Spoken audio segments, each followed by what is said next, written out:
You know what drives me absolutely insane? Not because it's rare, but because it's everywhere. People throw money at the stock market like they're feeding quarters into a slot machine.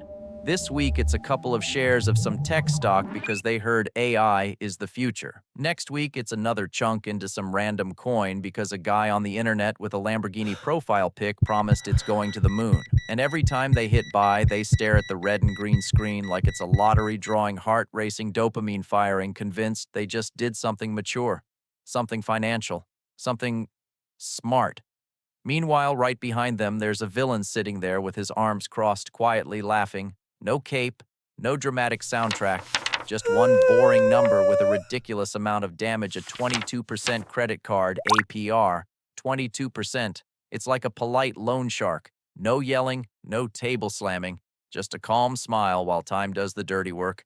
You can practically picture it sipping coffee and saying, "Go ahead, invest. I can wait." That's why I always compare this to pouring water into a bucket with a massive hole in the bottom, then acting confused when it never fills up. You can pour diligently. You can pour every month. You can read the books, watch the videos, pick the perfect ETFs, and genuinely feel like you're doing everything right. But if the bottom of your bucket is basically high-interest debt and the sides are cracked with something called no emergency fund, the water isn't just leaking. It's pouring out like the drain is wide open. And then you turn around and conclude investing doesn't work, or the market is rigged, or I'm just not good with money. No, you're just playing the game in the wrong order. And that's the most important thing about today's video. I'm going to give you a smart investing order step by step so you stop accidentally sabotaging your own progress. Not an order that sounds nice, an order that actually works. The kind of order that helps you maximize returns while drastically reducing the chances that one random life event forces you to panic sell your portfolio at the worst possible time or swipe a credit card to survive and tell yourself, "I'll make it up next month." Some of these steps are going to annoy you because they're not fun.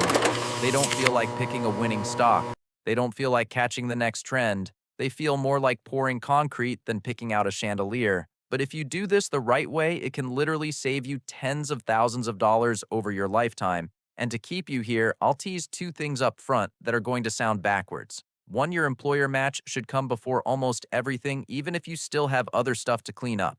Two, an HSA might be one of the most powerful secret weapons people completely ignore, even though it's basically sitting right in front of them like free money folded up in a jacket pocket. All right, let's get into it. Because if you're going to invest, at least invest in the right order so your money works for you, not for that 22% APR laughing behind your back. And this is where most people go wrong, not because they're dumb or lazy, but because they get seduced by a really tempting idea. The idea is, I just need to try harder, save harder, earn more, invest more aggressively.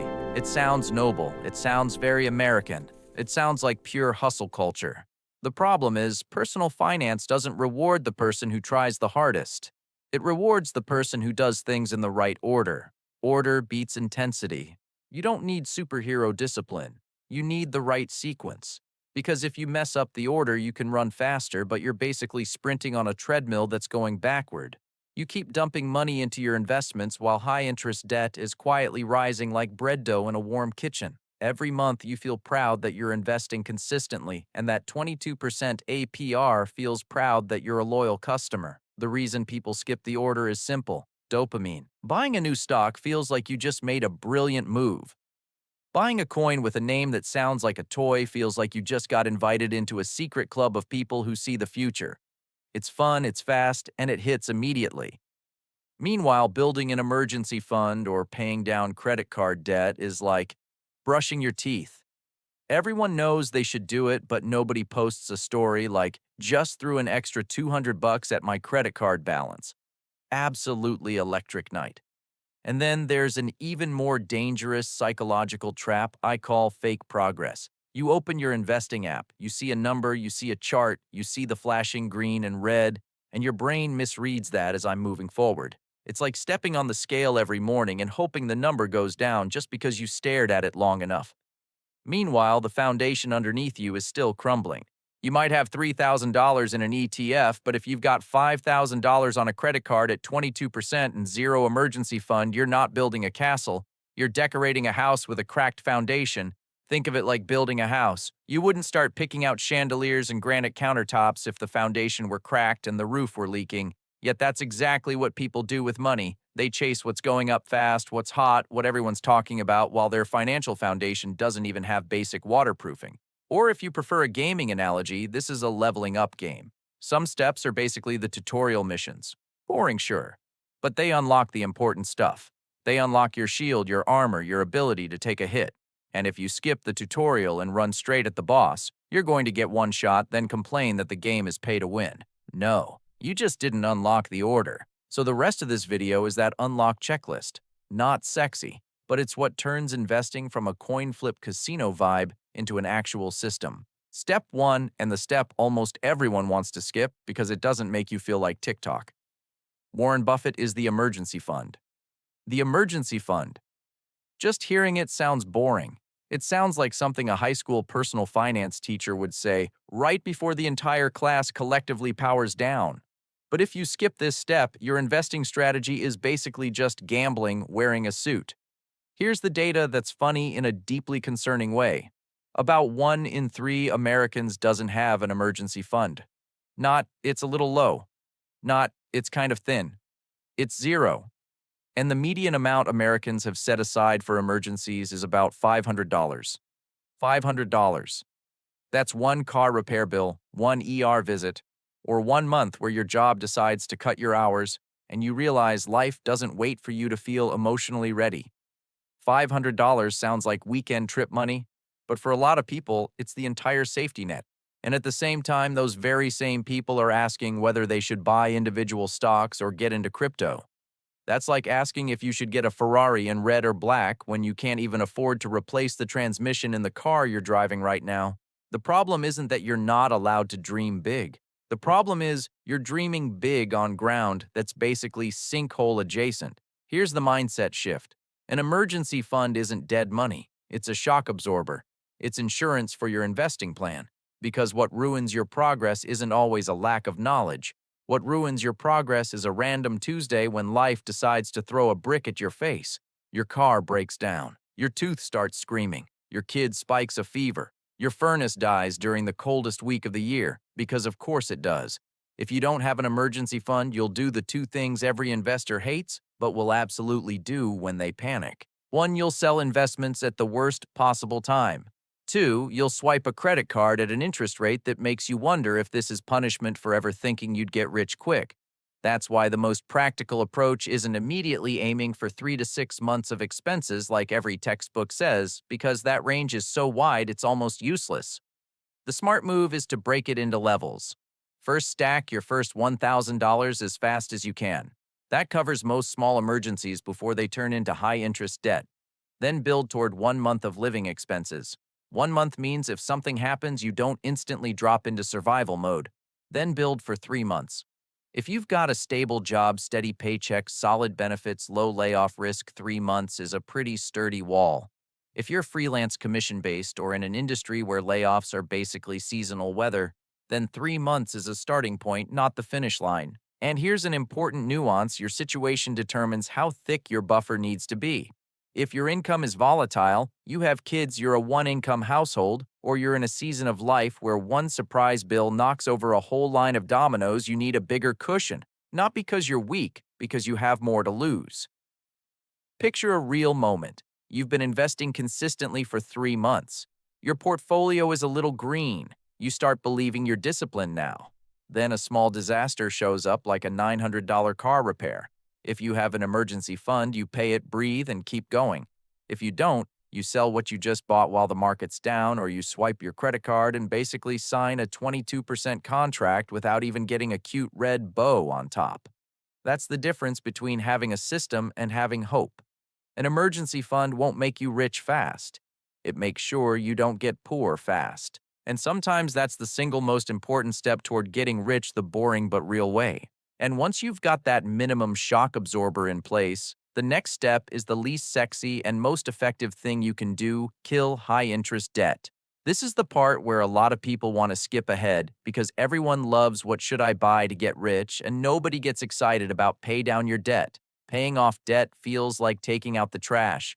But if you skip this step, you're trying to build wealth while a turbo-powered vacuum is pointed directly at your wallet. So what counts as high-interest debt people usually mean anything above roughly 8% a year, but that number isn't some law of nature. It's just a simple way to compare it to what you can realistically expect from the market after taxes and after risk. Because here's what people forget: sure, the market might average 7% to 10% over the long run, but that's before taxes, before the bad years, and before the psychological cost of watching your portfolio drop and suddenly acting like a sleep-deprived raccoon making financial decisions at 2 a.m. Paying off high-interest debt is different. It's a guaranteed return. If you pay off a 22% debt mathematically, you just earned a risk-free 22% return. No economic forecasts, no stock picking, no praying the market doesn't go red today. You just stop lighting your money on fire. Here's a very real example. Say you've got $5,000 in credit card debt at 22%. If you only make the minimum payments like a lot of people do, interest will chew through you slowly like termites in a wooden house. A few years go by, you've paid a ton of money, and the balance is still sitting there like that one friend who crashed for a weekend and somehow never left your couch. And the worst part is you'll pay thousands in interest for the privilege of staying in debt longer. Meanwhile, you're also trying to invest a couple of $100 a month and hoping the market makes up the difference. That's not a strategy. That's wishful thinking wearing an Excel spreadsheet. So how do you pay off debt efficiently? There are two main schools of thought, and you should pick based on your personality, not based on which internet stranger says theirs is the only correct way. The first is the debt avalanche. List all your debts, pay the minimum on everything, and then throw every extra dollar at the balance with the highest interest rate. This is mathematically optimal because it minimizes total interest. It's for the cold, logical, efficiency-obsessed people who don't need small wins to stay motivated. The second is the debt snowball. Same idea, pay minimums on everything, but you attack the smallest balance first, so you get a quick win. Yes, it can cost more in interest than the avalanche method, but psychologically it keeps a lot of people from quitting halfway through. And if you're the type of person who needs to feel progress to keep going, snowball can actually be the right move, because the best plan is the one you'll actually stick with. But here's the bottom line. If you're carrying 22% debt and you're trying to invest for 7%, you're doing it backward. You're not diversifying. You're pouring water into a bucket while the drain is wide open, then acting shocked when the water disappears. You do not invest at 7% while you're paying a 22% existing fee. That's just math abuse. Paying off high-interest debt first won't give you the same adrenaline rush as buying a hot stock. But it does something way more important: it gives you control back. So the next time you invest, you're actually building something rather than quietly funding the profits of an interest rate that's been laughing behind your back the whole time. And this is where people get stuck in a pretty funny internal argument. One side says, I need to crush the debt first, and the other side says, yeah, but I don't want to miss out on investing opportunities. Most of the time, the right answer really is pay the debt first. But there's one exception strong enough to cut in line ahead of almost everything, even if you're still annoyed at your credit card: APR. That exception is your employer match. The reason is simple. Employer match is literally free money. It's an instant return the stock market can't promise, crypto can't brag about with a straight face, and the internet gurus can't Photoshop into looking better. If your company offers a match and you ignore it, that's not being cautious.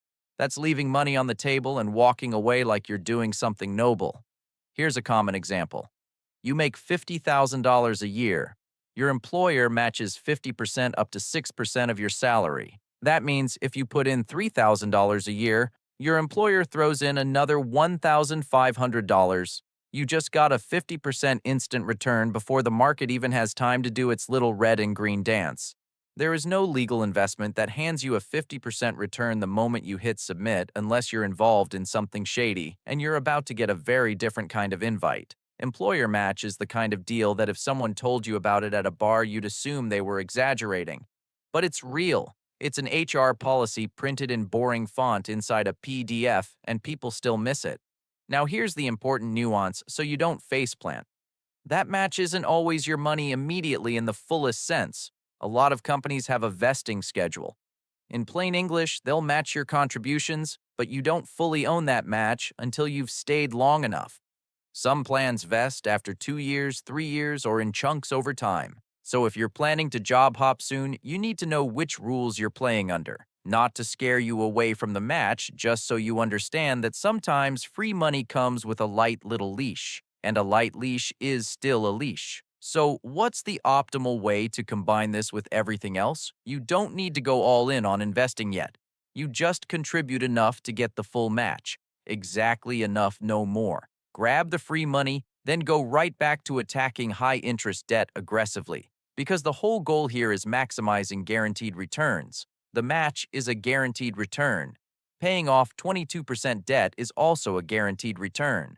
The market, even in the best case, is an expected return with risk, and with some years, that'll make you want to delete every finance app you own. In other words, you're not investing while in debt in a naive way. You're taking the free money first, and then you're putting out the fire. That's the smart order. And it makes that APR behind you laugh a little less, at least while you're yanking food away from its mouth. All right, so let's say you've already handled the boring but critical foundation. You've got an emergency fund that keeps a random punch from life from knocking you clean off the tracks.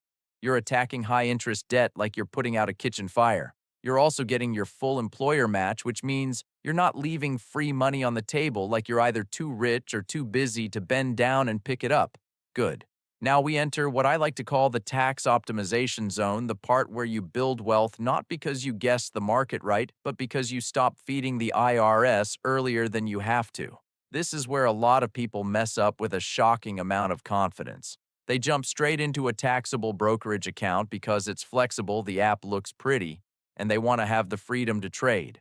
But what they forget is that every time you make money in a taxable account, the IRS is standing there like a toll booth operator. You pass through, you pay.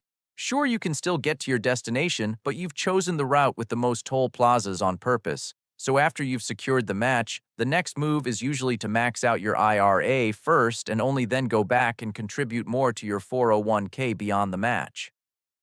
Why an IRA typically gives you more control, more options, and often lower fees. A good IRA is like shopping at a normal grocery store. You pick what you want, prices are clear, and competition keeps things reasonable. A lot of employer 401ks, on the other hand, are like an airport restaurant. The menu is limited, everything's weirdly expensive, and you can feel yourself paying extra just because you don't have another option. Not every 401k is bad, some are excellent, but enough of them have high fees and mediocre choices that this pattern matters. And here's the part people ignore. High fees are basically a stealth tax. You don't get a bill. You don't get an email that says congrats, you just paid 1% in fees. But over time, those fees chew into your compounding like termites in a house you thought was solid. 1% sounds small, sure, but 1% every year for decades is the difference between I'm comfortable and I have no idea how I did everything right and still came up short. That's why optimizing fees and taxes isn't something you brag about online, but it's how you win quietly. Now we get to the debate people treat like the cereal and milk argument, traditional or Roth. The simplest way to frame it is one question: do you want to pay taxes now or later? Traditional accounts give you a tax break today, but you pay taxes when you withdraw in retirement.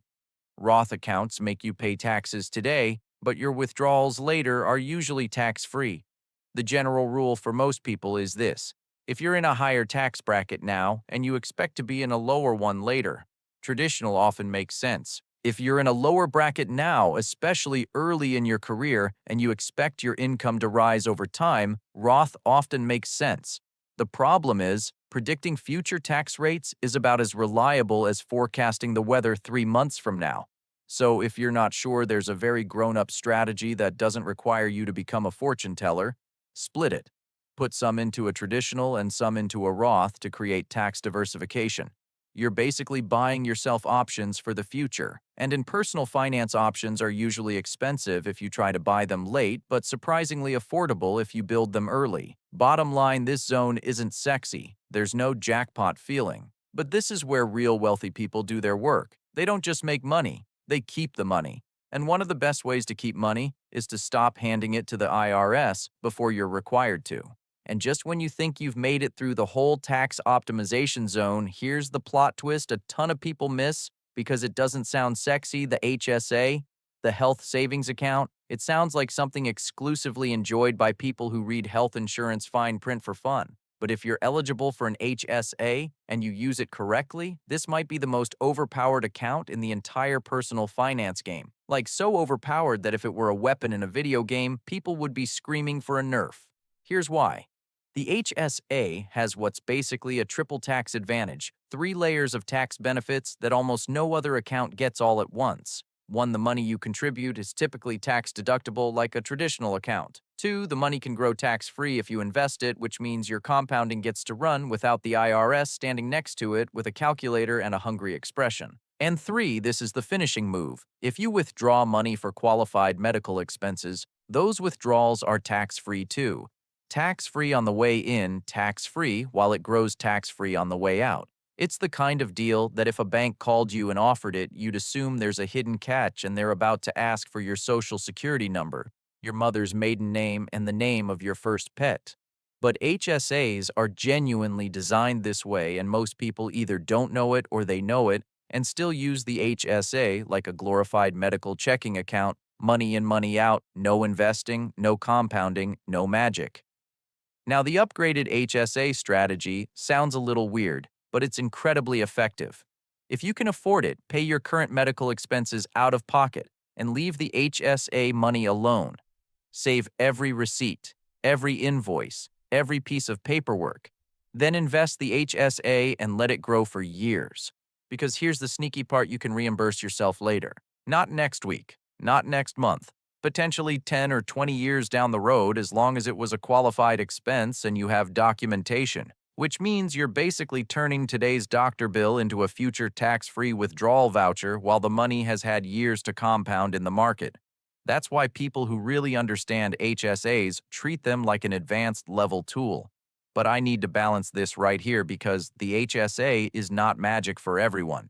To have an HSA, you usually need an HDHP, a high deductible health plan. And high deductible means exactly what it sounds like. If you have frequent medical expenses, you could end up paying more out of pocket during the year. If you have a chronic condition, regular appointments, expensive medications, or you're just in a stage of life where healthcare isn't an occasional surprise, choosing an HDHP just to get an HSA can backfire. You don't want to save on taxes in one column and then spend even more in another column while telling yourself you're optimizing. Optimization has to be total, not just a cute win on one line of a spreadsheet. It's also not ideal if you can't cash flow it. If you're already stretched month to month, the whole pay medical costs out of pocket and let the HSA compound strategy is like telling someone whose house is on fire to just stay calm. You can still use an HSA in a basic way, but don't force yourself into the pro strategy when you haven't built the foundation yet. And the final reason the HSA is so flexible: after age 65, it gets even better.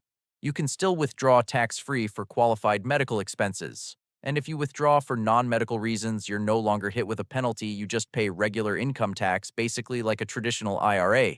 So the HSA is both a tax-free medical fund and, if needed, a backup retirement account. It's a true Swiss Army knife, except a lot of people leave it sitting in the drawer and go buy another tool because that one looks cooler. And finally, after you've done all the boring, quietly wealthy stuff up above, we get to the part most people wanted to start with and mine at one: the taxable account, the Wild West of investing, the place where you can buy basically anything, anytime, with no contribution limits, no age-based withdrawal rules, and nobody standing over your shoulder asking, "Are you sure about this?" The freedom is incredible. It's also where a lot of people accidentally turn investing into an expensive hobby. Taxable is the most fun and the easiest place to mess up because it makes you feel powerful. You can trade switch strategies, jump from one stock to an ETF, then to crypto, then back to stocks, because this time I learned my lesson.